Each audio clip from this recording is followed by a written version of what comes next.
Chapter 41. Then it came to pass at the end of 2 full years that Pharaoh had a dream, and behold, he stood by the river. Suddenly there came up out of the river 7 cows, fine-looking and fat, and they fed in the meadow.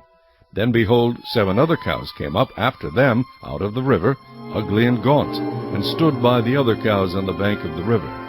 And the ugly and gaunt cows ate up the 7 fine-looking and fat cows. So Pharaoh awoke. He slept and dreamed a second time, and suddenly 7 heads of grain came up on one stalk, plump and good. Then behold, 7 thin heads, blighted by the east wind, sprang up after them. And the 7 thin heads devoured the 7 plump and full heads. So Pharaoh awoke, and indeed it was a dream. Now it came to pass in the morning that his spirit was troubled, and he sent and called for all the magicians of Egypt and all its wise men. And Pharaoh told them his dreams, but there was no one who could interpret them for Pharaoh. Then the chief butler spoke to Pharaoh, saying, I remember my faults this day, when Pharaoh was angry with his servants, and put me in custody in the house of the captain of the guard, both me and the chief baker. We each had a dream in one night, he and I. Each of us dreamed according to the interpretation of his own dream. Now, there was a young Hebrew man with us there, a servant of the captain of the guard, and we told him, and he interpreted our dreams for us. To each man he interpreted according to his own dream. And it came to pass, just as he interpreted for us, so it happened. He restored me to my office, and he hanged him.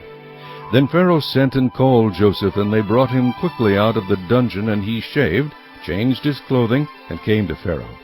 And Pharaoh said to Joseph, I have had a dream, and there is no one who can interpret it. But I have heard it said of you that you can understand a dream to interpret it. So Joseph answered Pharaoh, saying, It is not in me. God will give Pharaoh an answer of peace. Then Pharaoh said to Joseph, Behold, in my dream I stood on the bank of the river. Suddenly 7 cows came up out of the river, fine-looking and fat, and they fed in the meadow. Then behold, 7 other cows came up after them, poor and very ugly and gaunt, such ugliness as I have never seen in all the land of Egypt. And the gaunt and ugly cows ate up the first 7, the fat cows.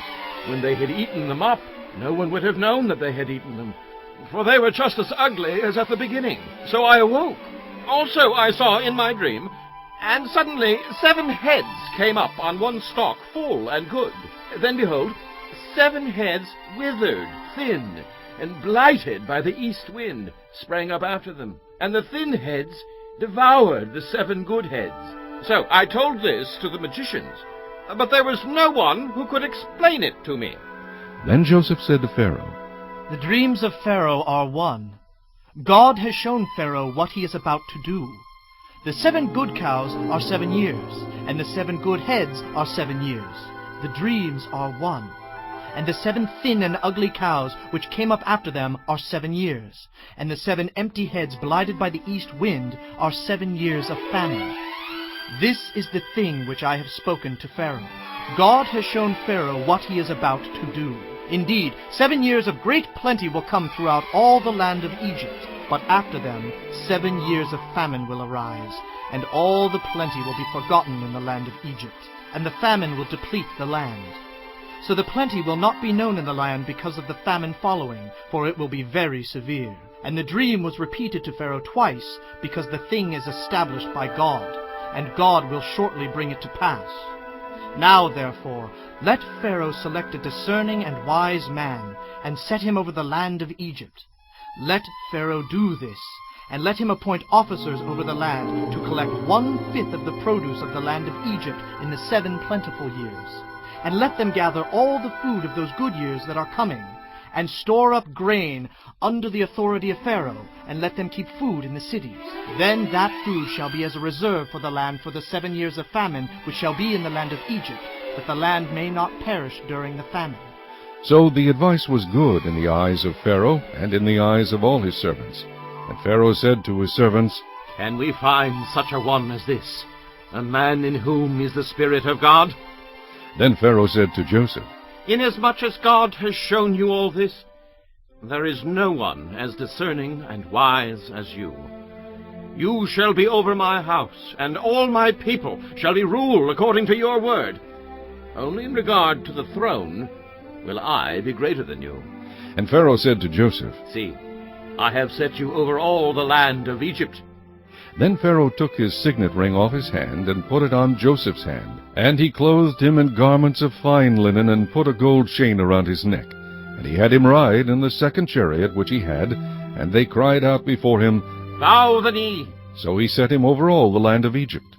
Pharaoh also said to Joseph, I am Pharaoh, and without your consent no man may lift his hand or foot in all the land of Egypt. And Pharaoh called Joseph's name Zaphnath-Paaneah, and he gave him as a wife Asenath, the daughter of Potiphera, priest of On. So Joseph went out over all the land of Egypt. Joseph was 30 years old when he stood before Pharaoh king of Egypt. And Joseph went out from the presence of Pharaoh, and went throughout all the land of Egypt. Now in the 7 plentiful years the ground brought forth abundantly. So he gathered up all the food of the 7 years which were in the land of Egypt, and laid up the food in the cities. He laid up in every city the food of the fields which surrounded them. Joseph gathered very much grain, as the sand of the sea, until he stopped counting, for it was immeasurable. And to Joseph were born 2 sons before the years of famine came, whom Asenath, the daughter of Potiphera, priest of On, bore to him. Joseph called the name of the firstborn Manasseh. For God has made me forget all my toil and all my father's house. And the name of the second he called Ephraim. For God has caused me to be fruitful in the land of my affliction.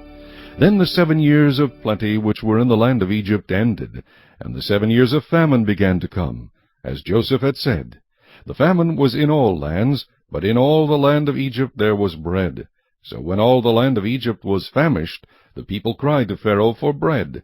Then Pharaoh said to all the Egyptians, Go to Joseph. Whatever he says to you, do. The famine was over all the face of the earth, and Joseph opened all the storehouses, and sold to the Egyptians. And the famine became severe in the land of Egypt. So all countries came to Joseph in Egypt to buy grain, because the famine was severe in all lands.